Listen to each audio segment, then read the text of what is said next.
May problema ako ngayon. Magalan ako guys. 21 kilometer this coming Sunday. And then, yung acid reflux ko hindi nawala.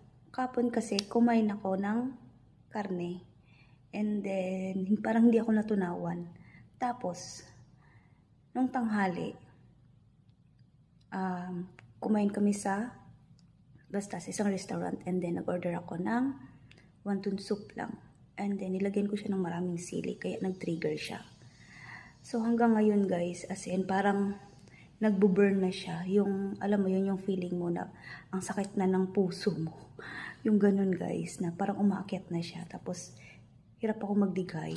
So, kagabi pa lang, uminom na ako ng Gaviscon kaninang umaga hanggang ngayon. And then, uminom na ako ng mainit na tubig na may honey.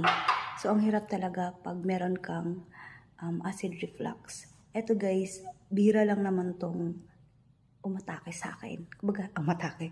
Bira lang akong atakehin. Pero, pag inatake naman siya guys, as in, sobrang sakit talaga. Aakyat talaga siya. Hindi naman yung tipong, yung iba aakyat dito sa balikat, sa leeg. Sa akin lang, parang hirap lang akong huminga. So, ganun guys. And then, sana mawala to. Kasi, pag acid reflux pa naman ako, ang tagal mawala guys. As in, sobrang tagal. Minsan isang linggo pa bago siya mawala. Kasi yung kinain ko, parang hindi siya natutunaw. Ganun siya. So, I hope mawala siya guys para makatakbo ako. Kasi gusto kong tumakbo at sayang yung registration ko. 21K pa naman.